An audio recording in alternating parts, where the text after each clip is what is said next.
अध्यक्षपदाचा फॉर्म काढला. प्रकाश सोळंकेला काही झालं तर इथला सहाल भैया नकोय.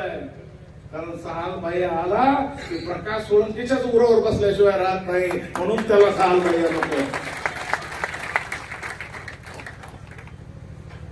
आम्ही तुम्हाला शपथ घेऊन सांगतोय, गणपतीच्या मंदिरामध्ये आम्ही नारळ फोडलेले आहेत. आता शरदनं सांगितलं, मी 2च मिनिटात संपवणार, मलाही थोडस दुःखद कार्यक्रम आहे माझ्या घरी. शरदनं सांगितलं की त्यांनी गणपती शपथ घ्यावी.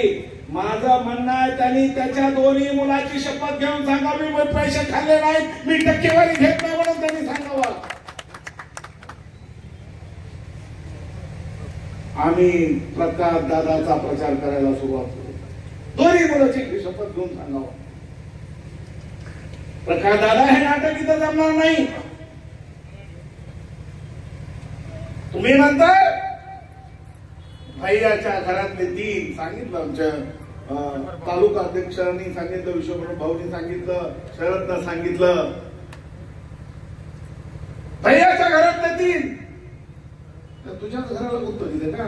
सुंदरराव साहेब, प्रकाश सोळंके, धैर्यशील सोळंके, अमुक सोळंके, तमुक सोळंके, युम सोळंके, तिऊ सोळंके, म्हणजे तुझ्याच घराला गुप्त दिलं का? ज्याच्यात कॅपॅसिटी आहे त्या माणसाच्या घरात 3 तिकीट दिले गेले तर तुझं काय बिघडलं? आणि मोहनदादा जाणीवपूर्वक प्रकाश सोळंके आपल्याला टार्गेट करण्याचं कारण आहे की त्याला असं वाटतंय आपण जर या निवडणुकीत जिंकलो तर त्याची आमदारकी धोक्यात आल्याशिवाय राहणार नाही, पुढचा आमदार त्याच्या घरात होणार नाही. माझी तुम्हाला हात जोडून कळकळीची विनंती आहे, आमचा उमेदवार, आमच्या शिफा चाऊस, बिलाल चाऊस, शिफा बिलाल चाऊस यांचं टाचणीच्या टोका इतकंही नगराध्यक्षपदी आल्यानंतर चुकलं. तुम्ही मोहनदादा, सहाल भैया करायला सुरुवात केली. मोहनदादावर यायचं राहिले ते. कुणाच्याही नादाला लाग, माझ्या नादाला लागू नको, नांगरे केल्याशिवाय राहणार नाही.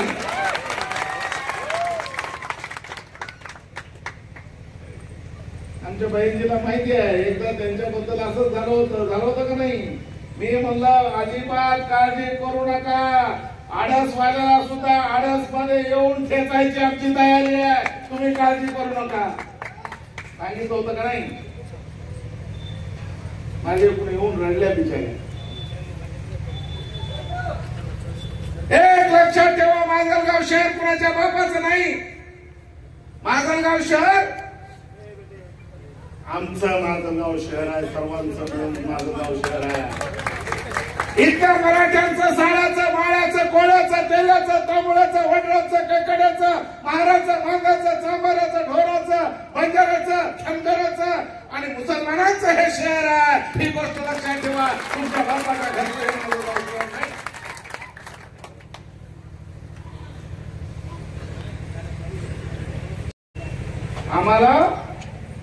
आम्ही माणसं मारणारे नाही. तुम्ही तर शेजोडा खतमच करण्याची सुपारी दिली होती ना. एक लक्षात ठेवा, तुम्ही या पुढे जर आमच्या विरोधात बोलला तर शेजूळच्या मारण्याचा मुख्य सूत्रधार म्हणून प्रकाश सोळंकेचं नाव आल्याशिवाय राहणार नाही. लक्षात ठेवा. मला टीका करायची नव्हती, त्यांनी टीका करायला सुरुवात केली. आताही मी विनंती करतोय त्यांना, तुम्ही आमच्यावर टीका करू नका, आमचे दोष सांगा, आम्ही तुमच्यावर टीका करणार नाही. गेल्या 5 वर्षाचा भ्रष्टाचार तर आम्हाला माहिती आहे ना. मीच म्हणत होतो दादा तुम्ही एवढे 10% घेऊ नका, तुम्ही 17% घ्यायला सुरुवात केली.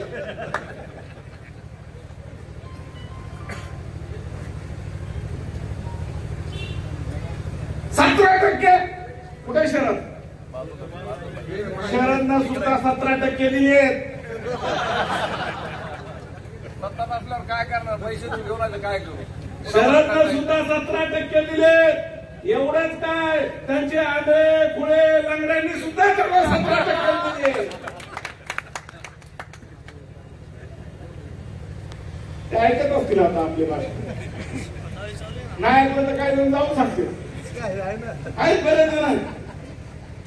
पण एक लक्षात ठेवा, पत्रकार मित्र असतील तर त्यांचा त्यांना मला सांगणार, इथं जनतेला माहिती आहे प्रकाश सोळंके आमच्या स्पर्धेत नाही, आमच्या लढाईत नाही. आमची लढाई भारतीय जनता पक्षाच्या उमेदवाराच्या विरोधातली आमची लढाई आहे. प्रकाश सोळंके स्पर्धेतून बाद झालेला माणूस आहे. केवळ कालचा फारून काढला त्यांनी. स्वामी मी आमच्या कानाला धरा, आम्ही 100% तुमच्या हातात कान दिल्याशिवाय राहणार नाही.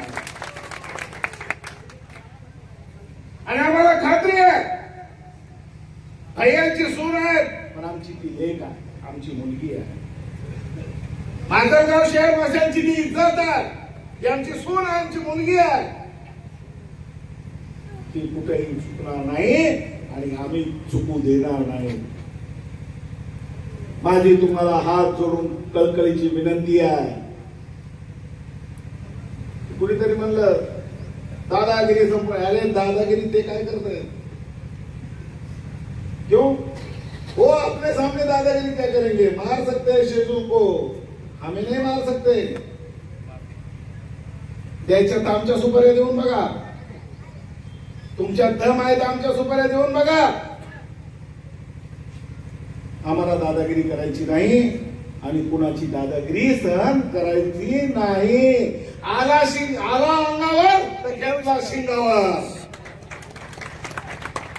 मग तुमची ढेरी राहील का काय राहील काही कळणार नाही.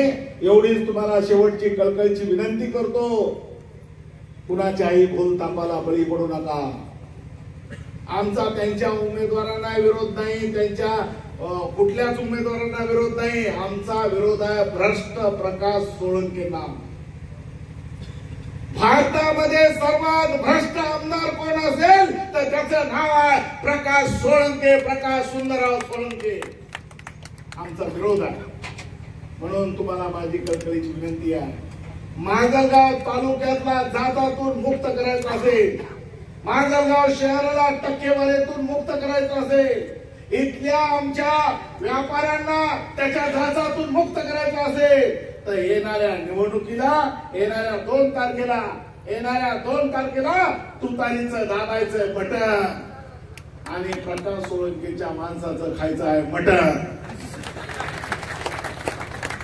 आम्ही म्हणतो कुणाचंही खा मटण आणि तुतारीचं दाबा बटन. एवढीच विनंती करतो आणि माझे 2 शब्द इथं संपवतो.